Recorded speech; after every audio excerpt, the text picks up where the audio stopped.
Pemikiran ekonomi Imam Al-Ghazali. 1. Pemikiran Imam Ghazali tentang ekonomi. Imam Ghazali dikenal memiliki pemikiran yang luas dalam berbagai bidang, tidak terkecuali tentang ekonomi. Pemikirannya dapat ditemukan di beberapa karya beliau, diantaranya Ihya Ulum Al-Din, Al-Mustafa, Mizan Al-Amal, Al-Tibr Al-Masbuk fi Nasihat Al-Muluk, dan lain sebagainya. Pemikiran Imam Ghazali tentang ekonomi antara lain meliputi uang, perdagangan, pembagian tenaga kerja, perilaku konsumsi, dan organisasi masyarakat dalam perekonomian. Di samping itu, menurut Imam Ghazali, kebutuhan dasar termasuk kebutuhan rumah tangga yang diperlukan, furnitur, peralatan, pernikahan, alat-alat untuk membesarkan keluarga, dan beberapa aset lainnya. Pembahasan ekonomi Imam Ghazali mencakup aspek yang sangat luas, namun secara garis besar dapat dikelompokkan menjadi pertukaran dan evolusi pasar, produksi, barter dan evolusi uang, serta peranan negara dan keuangan publik. Imam Ghazali juga memperkaya ekonomi Islam dengan topik pembagian kerja dan teori evolusi uang. Imam Ghazali juga mengecam penimbunan uang di bawah lantai atau bantal, karena uang diciptakan untuk memfasilitasi perdagangan, sedangkan penimbunan uang di bawah lantai atau bantal akan mengeluarkan uang dari proses ini. Sebagai seorang sufi, Imam Ghazali banyak memberikan kontribusi yang berarti dalam memberikan pandangan-pandangan yang bersifat spiritual dan moral dalam ilmu ekonomi. Dalam kitab Ihya Ulumu Al-Din, Imam Ghazali telah mendiskusikan kerugian dari sistem barter dan pentingnya uang sebagai alat tukar dan pengukur nilai barang atau jasa. Ia mengibaratkan uang sebagai cermin. Cermin tidak punya warna, namun dapat merefleksikan sebagai semua harga. Uang bukanlah komoditas sehingga tidak dapat diperjualbelikan. Memperjualbelikan uang ibarat memenjarakan uang, sebab hal ini dapat mengurangi jumlah uang yang berfungsi sebagai alat tukar. Uang dapat saja terbuat dari selain emas dan perak, misalnya uang kertas, tetapi pemerintah wajib menyatakannya sebagai alat pembayaran yang resmi.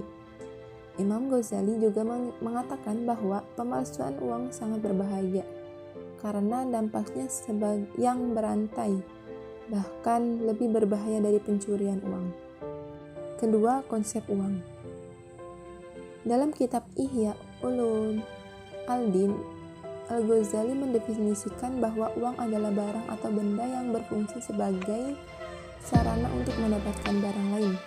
Benda tersebut dianggap tidak mempunyai nilai sebagai barang atau nilai intrinsik. Oleh karena itu, Al-Ghazali mengibaratkan uang sebagai cermin yang tidak mempunyai warna sendiri, tetapi mampu merefleksikan semua jenis warna.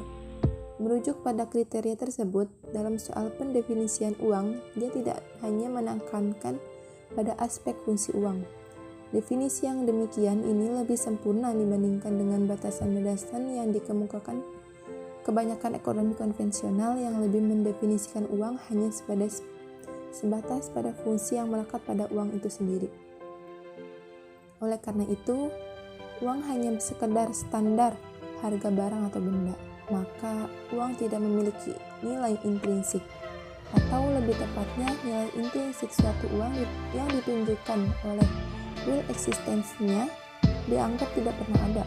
Anggapan Imam Ghazali bahwa uang tidak memiliki nilai intrinsik ini pada akhirnya terkait dengan permasalahan seputar permintaan terhadap uang, riba, dan jual beli mata uang.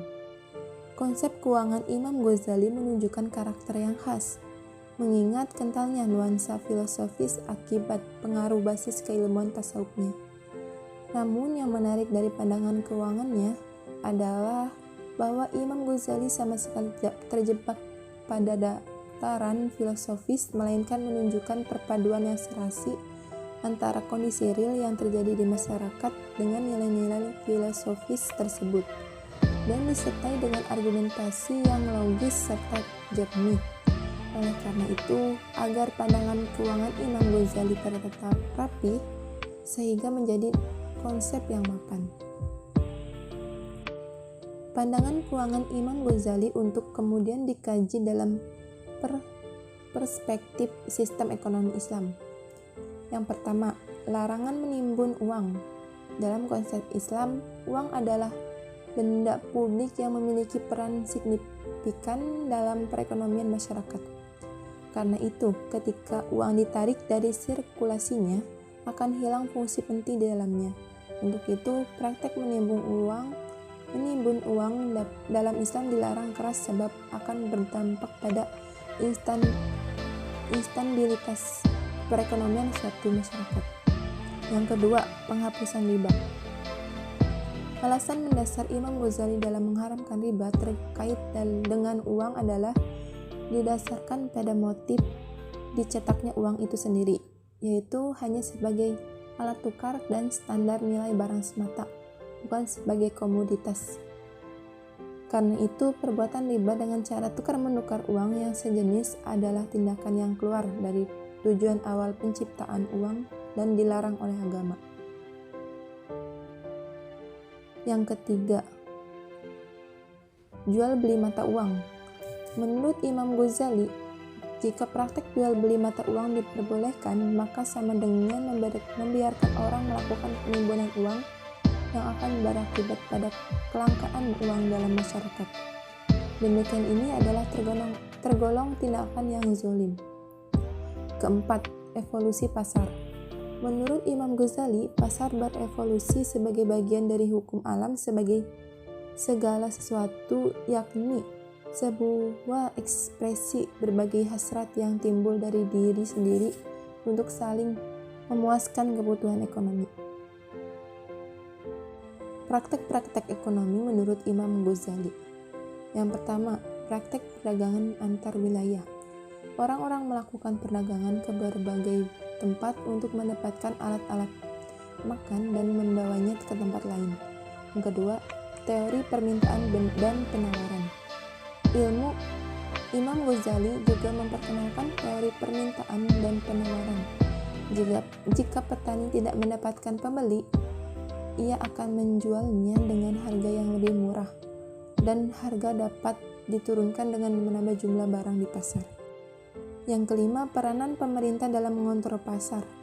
Untuk lebih menjamin berjalannya mekanisme pasar secara sempurna, peranan pemerintah sangat penting.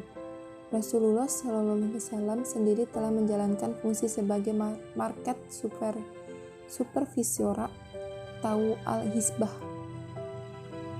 yang kemudian banyak dijadikan acuan untuk peran negara terhadap pasar. Kesimpulannya, menurut pandangan Imam Ghazali, kegiatan ekonomi merupakan amal yang dianjurkan oleh Islam.